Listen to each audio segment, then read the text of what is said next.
This episode is made possible by our sponsor, Landmark College, the college for students who learn differently, offering comprehensive supports for students with ADHD and other learning differences, both on campus and online. Learn more at lcdistraction.org.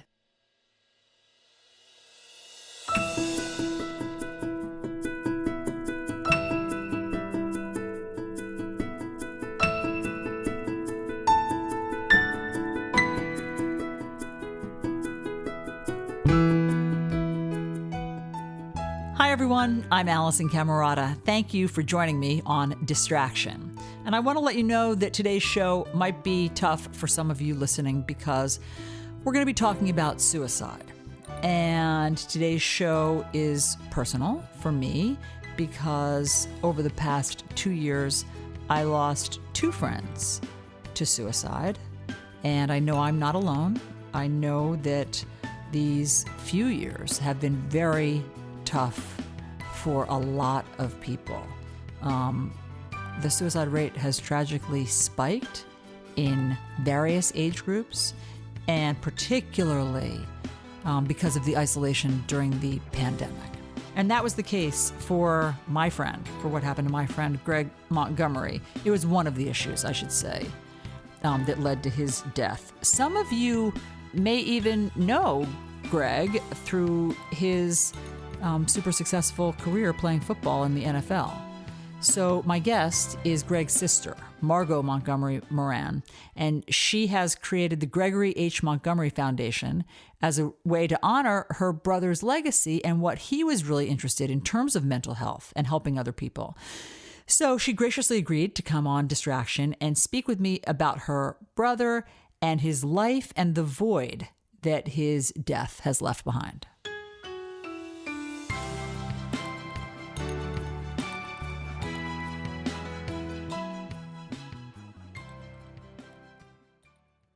Good to see you, Alisyn. Good to see you too, Margot. How you doing? Good. So look, as I think you know, I'm doing this podcast. It's primarily on parenting teenagers because I have 3 now of my own.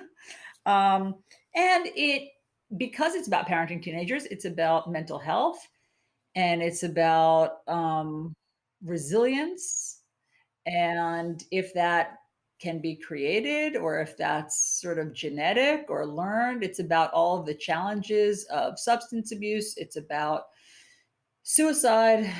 The rate of suicide has increased for teenagers, apparently and alarmingly, every year. Teenage girls have had a really hard time in particular. So anyway, so I'm kind of exploring all of that. That's awesome. Thanks. And so, but while I do all of that, Greg is never far from my mind.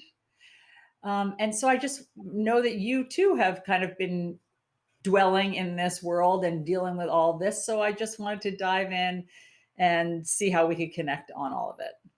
Thanks. So let's just start at the beginning. Just tell me about Greg. I mean, just tell me, I didn't really connect on a real level with Greg until I was in my 30s. But my impression, again, of him was he was a jock, when we were young, when we were kids. And he was a little intimidating to me because he seemed super serious and sometimes pissed off. And so and then, when I met him in my 30s, I was so charmed by him and I found him so captivating. He was a much more multidimensional, interesting person. But just tell me about Greg and what he was like as a brother. I'm glad that you're able to really get to know him. I think a common misconception with people that are like Greg, like tall and handsome and successful, it can be intimidating. And I think he suffered for that because people were standoffish to him. And I think he felt isolated even with that. So I think like when people are good looking and well-read and they do well in school and they're athletic, some people can feel intimidated by that. And like I said, I think he felt a little isolated, even growing up. because of that, and comparing it to Stevie, who we call Stevie, he's like 6'3", 250. But Stevie, we always called the mayor because he's like, "Hey, Steve Montgomery," and just jovial and just easily made friends. And I think Stevie's handsome too, and he's been successful, and he's a jock. Totally, and I remember him too. So let me just get the birth order right. It was Greg, Steve, you? Yes. Okay, yeah. So you were younger than I was. I am Steve's age. So Greg was the older brother, and I totally agree with you. He is intimidating for all of those reasons. He was super handsome, and he was a great jock, and he was built, and he was smart. And it's like, I mean, at least in grade school and high school, that is hard to approach. And then as an adult, that's pretty magnetic, all of those things. And I revisited my impressions of him. So what was your experience of him as an adult, and particularly when he started to struggle? Okay, so he always, was a big partier. I think, I was too. A lot of people that we went to high school kind of threw it down. And oh yes, that is a universal, I feel, feeling from where we grew up.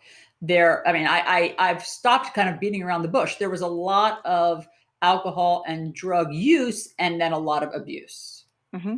Yeah. So he was always a big partier, and so I'm trying to think. He was very successful, obviously, with his college career, and then he just tell us a little bit about that for people who don't know. Tell us a little bit about his incredible football success. Okay, so Greg was a linebacker in high school, and he was a really talented athlete in every sport he did. Actually, his first love was hockey, and he loved hockey. But he played all the different sports. He was a pitcher, a football player, Anyway, he hurt his back, and the doctor told him that he couldn't play contact sports anymore, which was devastating to him. But as you recall of him being targeted and disciplined, he was like, "No, I'm going to play. I'm just going to learn how to kick." So my mom, this is before he even had his license, my mom would drive him to the Red Bank Y, and he would do laps at 4:45 in the morning before going to Red Bank Regional to strengthen his back enough to kick. Wow. So that was in, I think his sophomore year, junior year, he got hurt because he was a linebacker. He's a big dude. People say punter. It's like, oh, but Greg was a big guy. Yeah. He was like 6'4", 230, 235. But anyway, he overcame that. And he not only was all conference or whatever he was in high school, he could go to any school he wanted to go. He chose to go to Penn State because they had just won the national championship. Was there for a year, and it wasn't a great fit. So he ended up going to Michigan State, where my dad played, and he was a red shirt. So he had to, stay out for a year. But then at Michigan State, he still holds the Big Ten record, actually, not just Michigan State's record, but the Big Ten record for the longest punt. That was like in 1987, Alisyn. That's incredible. Yeah, and it was like an 86 or an 87-yard punt.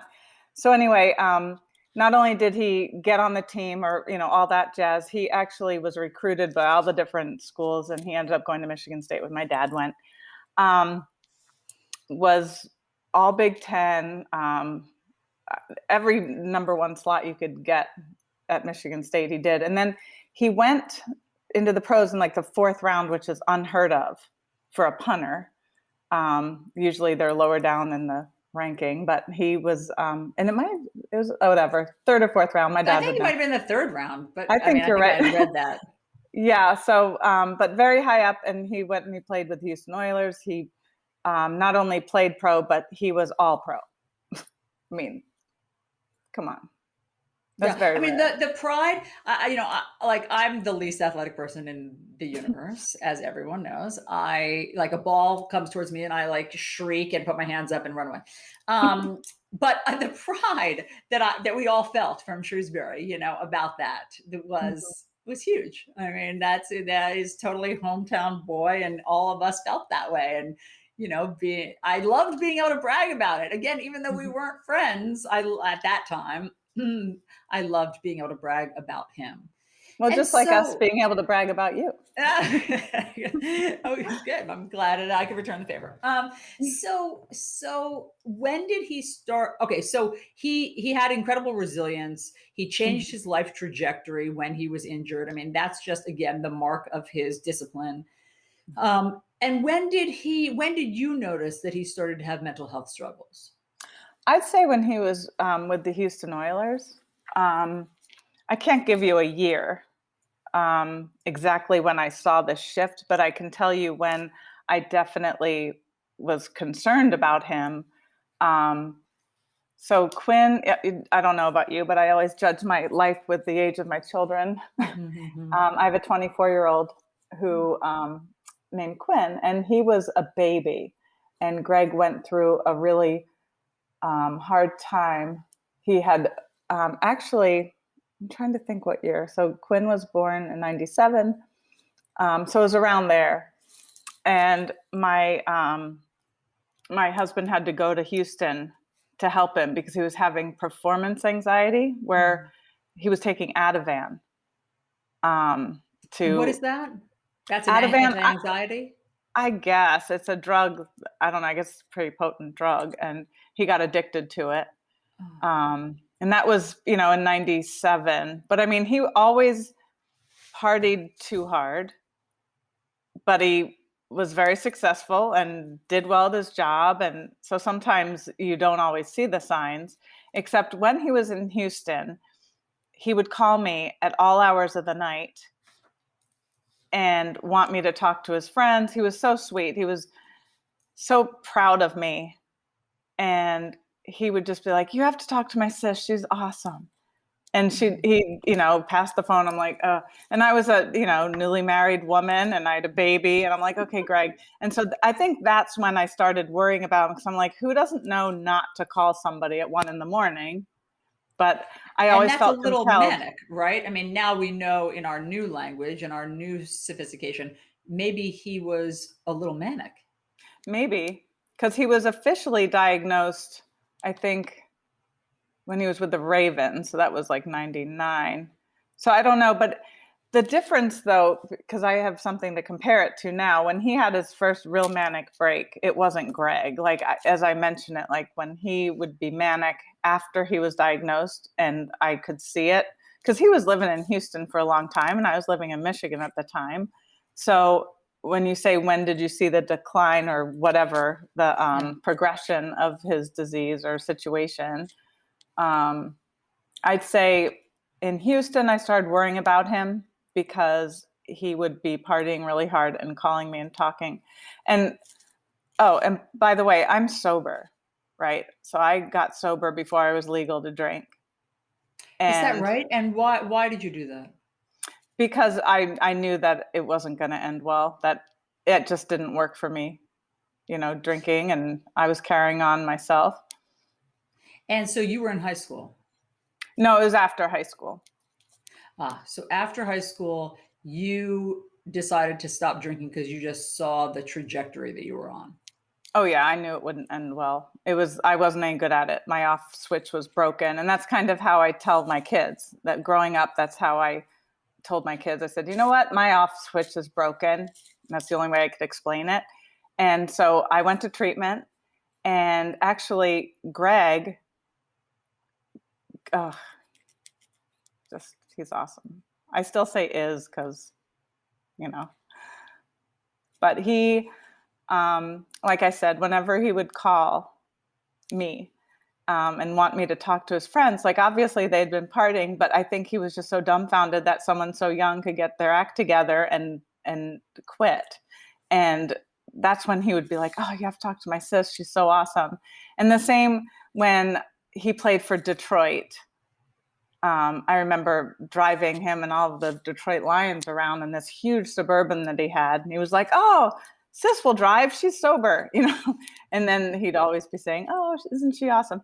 So then he would be bragging. So he would brag about your sobriety, that you had been able to get 100%. He thought that was amazing. And he always told me.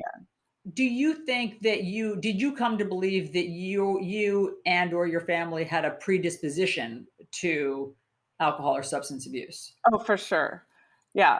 Yep. Yeah, I Absolutely. mean, sometimes I've noticed now from this vantage point that some people who I think had substance abuse issues when we were young, some of our friends, I think maybe they were self-medicating a mental health issue.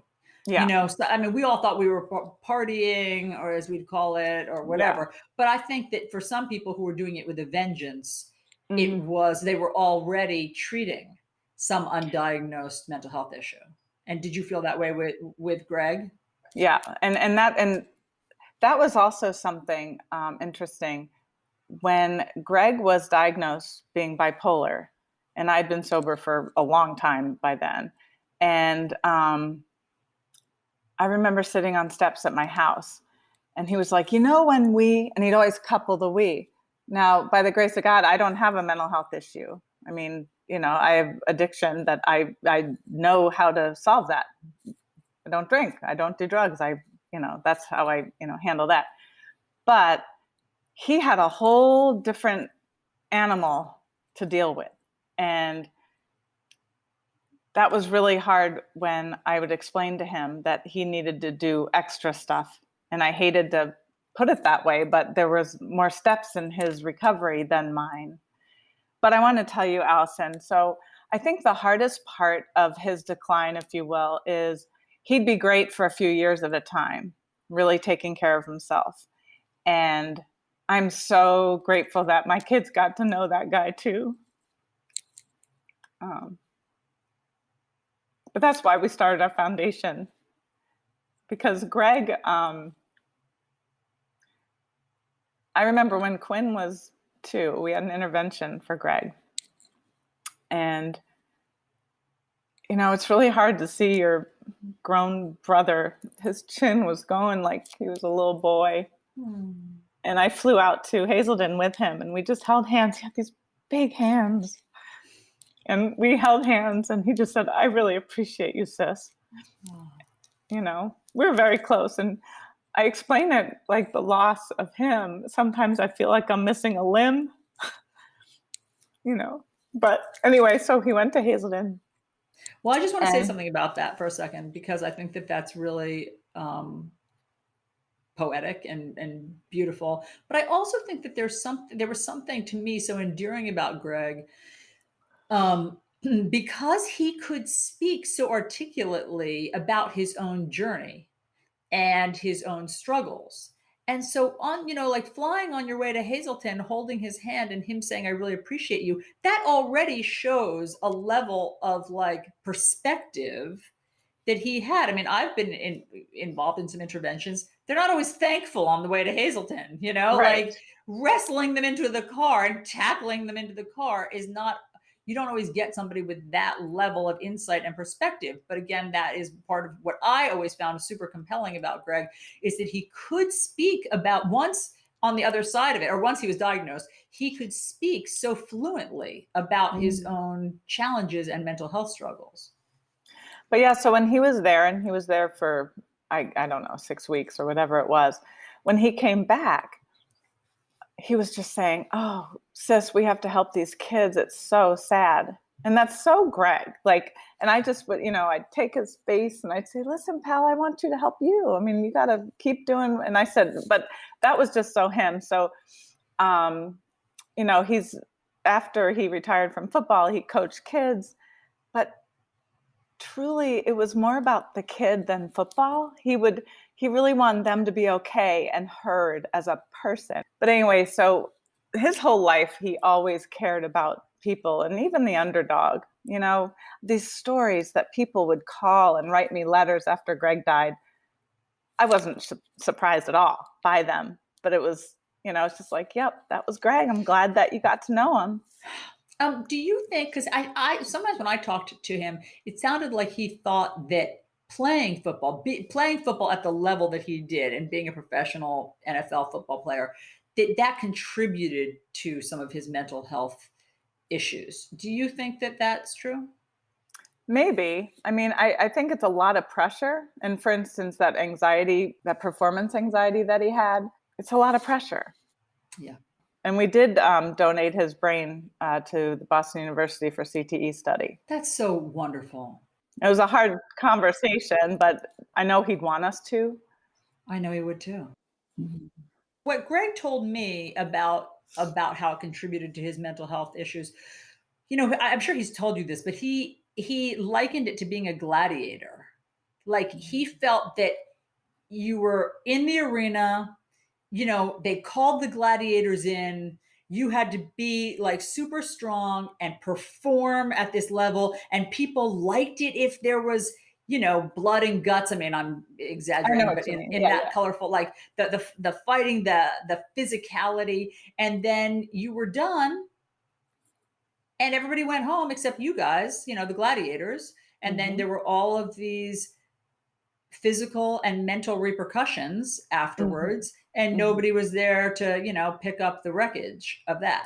Yeah. And so he felt like he had just done that. I mean, in other words, not even just that he was physically bruised, but just that having to kick it into gear, no pun intended, at that level. And then there, afterwards partying and, being the complete, Mac Daddy and going out and drinking, like all of it was just, he felt on some level, some performance that wasn't healthy for the human condition. Well, and an example too is my son, played all the sports and everything. And Greg said to him, Quinn, why don't you coach?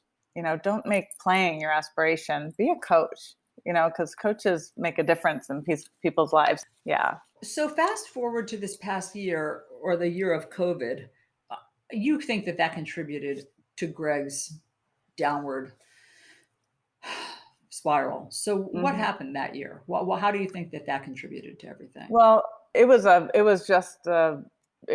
horrible year for the world. With COVID, I think people that don't even struggle mentally, I think, first of all, I think we all struggle mentally to some capacity. Let's be real. I mean, there are days when you feel blue. There are days when you have to power through. But for people that have a mental health issue or a specific diagnosis, you could imagine, because you know how you were affected. I know how I was affected, the isolation and the unknown and all that. The anxiety, for sure. Yeah. Everybody's anxiety spiked. So have that alone. We had lost our mom, which even though we knew my mom was not going to survive cancer. We knew it. She was diagnosed. They gave her 2 to 3 months and without treatment and a year with or something. And she said, I'm not going to do this because I feel fine. She did. She just felt fine. And she found out she had stage 4 cancer. And so she died in October of 19. And then in February is when COVID started, or March or whatever. Seems like it was 10 years ago right now. But anyway, he left to go on the road, and he'd always in the spring months go down south and do kicking camps and things like that and coach people. But he would text Stevie and me about the pandemic. And I said, I think Greg's a little spinning out with this. So I'd call him on it. And then it's not rare that he would be, and at this point he was manic. And it's so worrisome when you love someone so much and you have no control. And that's another thing I did want to bring up to you. So Greg was diagnosed. He was a successful man in his 30s who was making a ton of money, and there's not much a family can do as far as like insisting on treatment and, that thing. So we had that. But anyway, so with the isolation and I don't know, just for myself, I know that the doom and gloom and the not knowing, and it was weird. I mean, it was a bizarre year anyway, but with somebody that's struggling. So he ended up going to my dad's house. He was on the road, and he typically would stay with my parents when he was in Michigan. He didn't own a house. So you're saying he was going down to Florida and he was going to do the camps, but did all that shut down for Greg? Was he able to... Yeah. obviously they had to shut it down. I mean, we were in a crisis. Yeah. But I don't know. I don't tell the future. I'm not going to say if and when, but I'm pretty sure if COVID wasn't a factor, he'd still be alive. I think everything, it was just kind of like it was a bad mix of everything at once. His normal routine was taken out because of everything being shut down. I think but I mean, I think you're faceting on something really important, which is particularly for people who have mental instability, having the stability of a routine is life-saving. Having the stability of a routine can keep you sane. I mean, even me, I mean, I'm not struggling at the moment, but I like my routine, and you take away my routine and it is disorienting and can definitely provoke anxiety and everything. Did he talk when all that happened and when he was getting more isolated and when things were shutting down? Was he able to communicate to you how badly he was struggling and that he was considering something more rash? No. So it was more him checking on me. How are you? How are, this and that. And I said, we're all good. And, and there'd be just quick texts, and there might be a week, and then there might be 3 weeks. But then he ended up at my dad's in June or July. I don't remember. But anyway, so he was with my dad. And the thing that was very worrisome was he was just so fixed on my dad. And because he had been on the road and he came home, he was terrified that he would give my dad COVID. So I told him, go get a test. And so he got tested. It was negative. And that wasn't enough for him. When I tell you he had 12 tests, he could have had 24. I'm not kidding. He would get tested every single day. I said, Greg, I said, honey, please. I said, you're okay. You're not going to, Dad had my dad's a really strong, athletic man himself. And healthy. I mean, very healthy. And he had just had a physical, and Greg was fixated on it. And I think definitely his mental health was declining. He would call me and say, did you FaceTime Dad? Does he look funny to you? And I said, no. I said, he looks great. And then one day my dad, flopped down on the bed, and in the afternoon, he likes to read, and sometimes he'd fall asleep, whatever. I mean, hey, I do too. I'm 52. You know what I mean? Like, I'm not 84.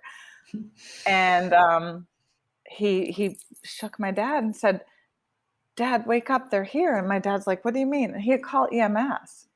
Greg had called the EMS because your dad was taking a nap. Because he was taking a nap. I mean, that just shows yeah. And then, so the next day, but, I mean, let me just stop. That does show that Greg was in distress. Greg was in mental distress. So he had fixated on your dad as the source of his anxiety, which I think is, common to give it a source. But he was already spiraling where he thought that he had to call the emergency services. Yeah. And so at this point, my dad called me and told me what had happened. And so I called Greg. And I said, I want you to do me a favor. Let's find you a doctor. I said, I think you're worried about yourself and you're taking it out on Dad, or you're manifesting in, your worry for Dad. I said, look at this. You've been tested. You're negative. Dad's had a physical and just that kind of stuff. And so he was listening, and I said, okay, do me a favor. Let's get you a telehealth appointment. And so he agreed to do that. And I researched it from Florida. I live in Florida now. And, I think of that time, and he was just so appreciative of my care and my love, which that's tough. But it's beautiful, Margot. I mean, it's beautiful that he had you and that you had him. I mean, that is so wonderful that he recognized that your love in that gesture. Yeah. And I look back to that time too, Alisyn, and we had a conversation about a week before he died. And he said, sis, I really appreciate you. And that was a common thread. He'd say that a lot to me. And he was a little teary because he's like, I'm sorry I made you worry about me. And I told him, I said, you know what a staple is? I said, my love for you is a staple. I'll always love you. We had a nice conversation, and I'm glad we had it. And maybe that was him saying goodbye to me. I don't know. But taking something so sad, when I tell you that I wasn't surprised this is what happened with Greg in the end, it doesn't take away the tragedy. There are times when I can feel like I got hit by a Mack truck with my grief, but there are times I get choked up, but it's joy because Greg's like, oh yeah, sis, like you go. Like he just like holds me up, and I'm just like, Yeah, I just want to say one more thing about that. The summer that Greg died, last summer. What was the day that he died? August 23rd. Yeah. So again, I wasn't in his inner circle, but I'm always struck by just the outer bands and the ripple effect when somebody dies, particularly suddenly.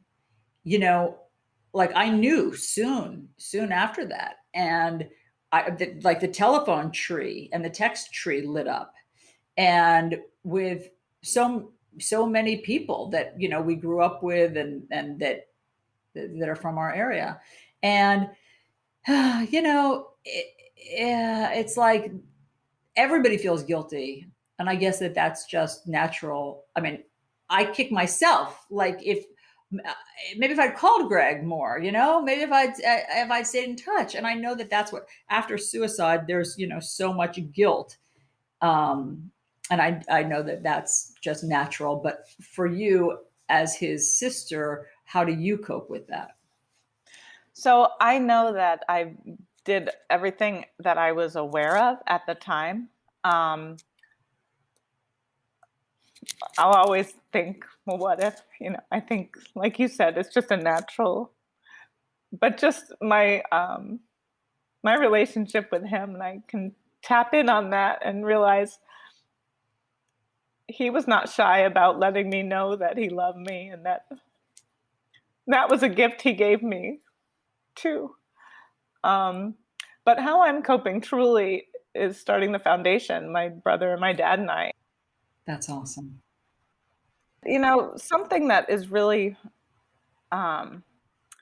is so cool about, you talk about the ripple effect when you lose someone, whether it's any kind of death, right? But in a suicide type situation, I think about all the different ripples and who is affected, and people that you wouldn't even think of are affected, but there's a big person obviously affected. My kids, I have a 19-year-old daughter and a 24-year-old son, but I'll never forget sitting at the table. Quinn said, Mom, we have to make this a movement. I want to see UG stickers on helmets. We have to normalize the conversation. I don't want people to look at me with three eyes if I say I'm going to therapy, or you shouldn't, or it should be like, women get breast exams and people wear pink on the field. Why wouldn't we talk about mental health? And it's like, bam. And we just full throttle, because it affects everybody. I totally agree. Everybody. And I mean, you guys, it takes a family like yours, which I think is like doers, to move forward, and to turn your grief into the catalyst for action. And so on that note, what do you want us to know? I mean, where can people find the foundation if they're listening? So if they're listening, it's www.ultimategrowthfoundation.org. Okay. And that's our website. And you can stay up to date with anything that we're going to have coming. We are having an annual golf and tennis tournament. We always would love donations. There's a donate button on our website. People can just click and donate $5, $10, whatever you want. We'll happily take that and turn it into good. And if anybody has a business or owns things or is an artist or anybody wants to donate anything. Awesome. I should let you go, Margot, but I just want to say that I'm so impressed. I mean, I'm so impressed with what you have turned, Greg's ordeal and your own grief into. And, Greg was a really, really special guy. I miss him too. I know a lot of our friends do.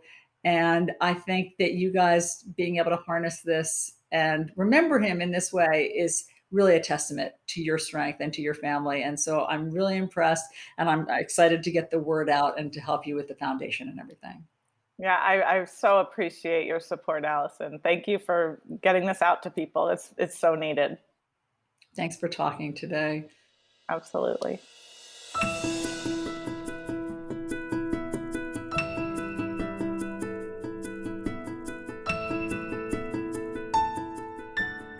So, as you just heard, Margot is incredible.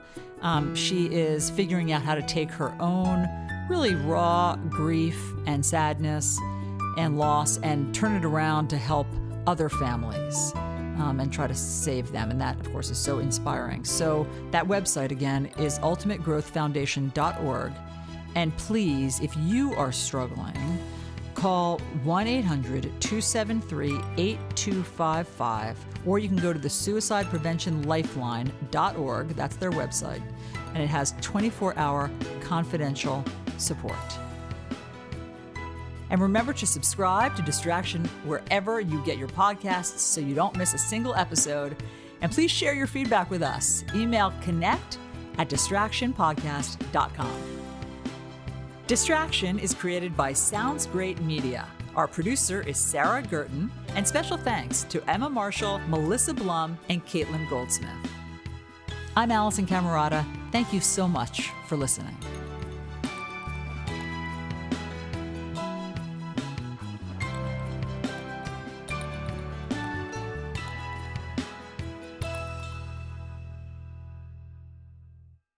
The episode you just heard was made possible by our sponsor, Landmark College, the college for students who learn differently, offering comprehensive supports for students with ADHD and other learning differences, both on campus and online. Learn more at lcdistraction.org.